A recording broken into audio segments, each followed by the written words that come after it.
Uji ANOVA merupakan singkatan dari Analysis of Variance. ANOVA adalah sebuah analisis statistik yang menguji perbedaan rata antar grup atau kelompok ataupun variabel. Dalam melakukan uji ANOVA, ada 4 tahap. Yang pertama itu mencari RY, yang kedua mencari AY, yang ketiga mencari EY kuadrat, dan yang keempat mencari DY. Setelah menyelesaikan 4 langkah dalam uji ANOVA tersebut, selanjutnya kita masuk ke tabel perhitungan. Pada tabel perhitungan tersebut, kita bisa melihat ada 4 kolom.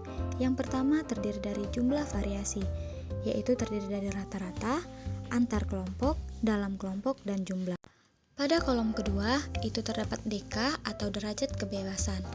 Di sini pada rata-ratanya diberi angka 1 karena angka 1 ini merupakan sudah ketetapan. Untuk antar kelompoknya itu digunakan rumus K atau jumlah variabel dikurang 1. Lalu untuk dalam kelompoknya dengan rumus sigma buka kurung NI atau banyak data dikurang dengan 1. Lalu ditotalkan dan dibuat di kolom jumlah. Pada kolom ketiga ini terdapat jumlah kuadrat atau JK. Nah, dalam penghitungan JK ini kita menggunakan hasil dari 4 langkah-langkah uji ANOVA sebelumnya. Lalu kita masuk ke kolom keempat, yaitu kuadrat tengah atau KT. Di kolom pertama, dia menggunakan rumus R sama dengan RY dibagi 1. Nah, rumus ini sama halnya dengan R sama dengan jumlah kuadrat dibagi dengan DK.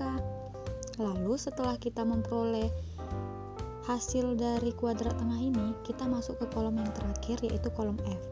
F ini merupakan F hitung dengan rumus A dibagi D.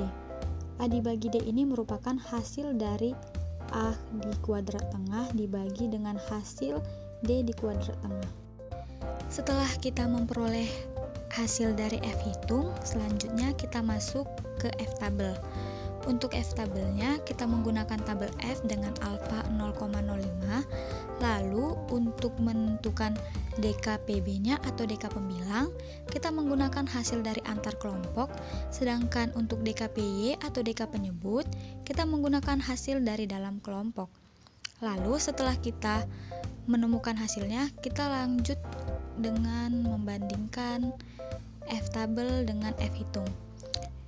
Dengan hasil, jika kita menemukan F hitung lebih kecil dari F tabel, maka tidak ada perbedaan yang signifikan.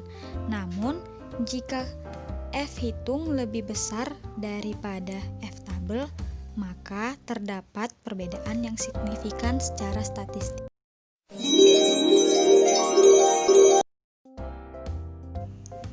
Selanjutnya kita masuk ke contoh soal uji ANOVA.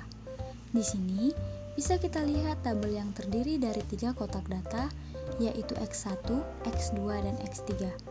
Namun sebelumnya saya telah mengkuadratkan terlebih dahulu data X1, X2, dan X3. Hal ini dikarenakan untuk mempermudah kita dalam pengerjaan. Setelah itu, kita menjumlahkan data dari setiap tabel dan menghitung rata-ratanya.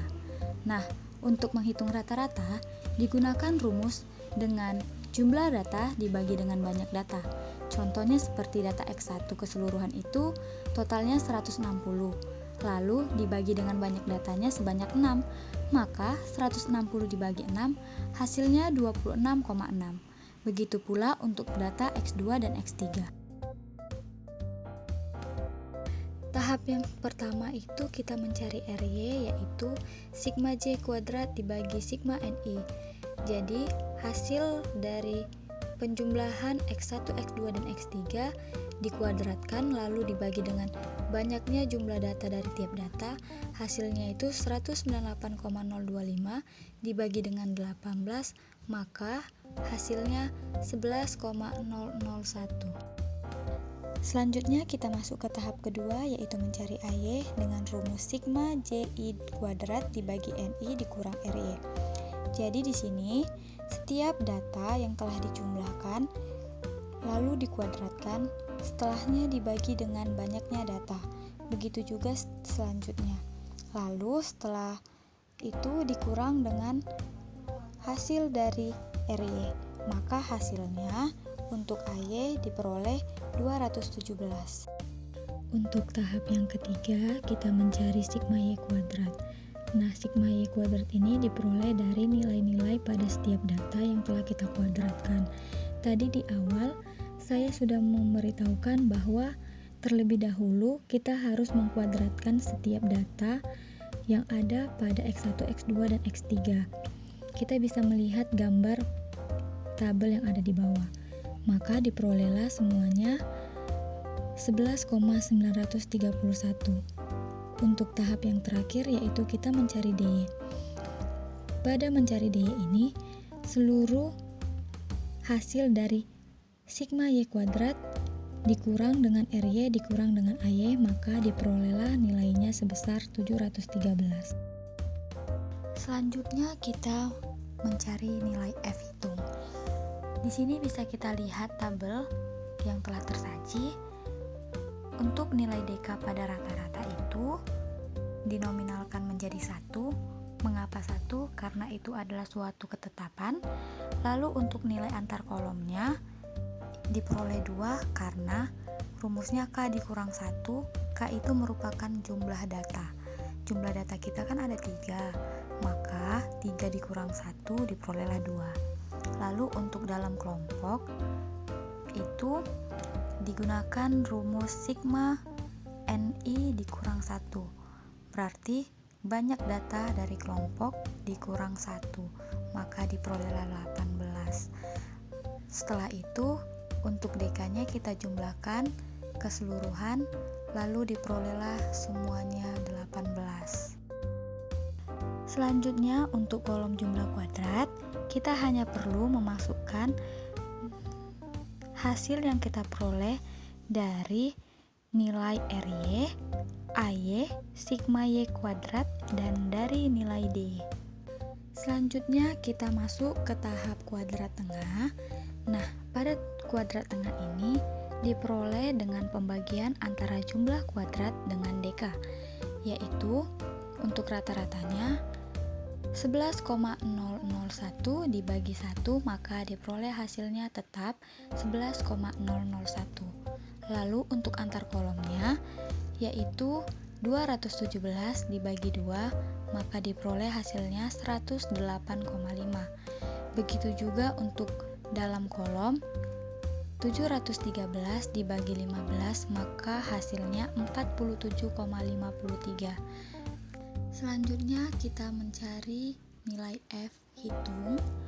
F hitung ini diperoleh dengan rumus A dibagi D. Nilai A itu 108,5. Kenapa 108,5?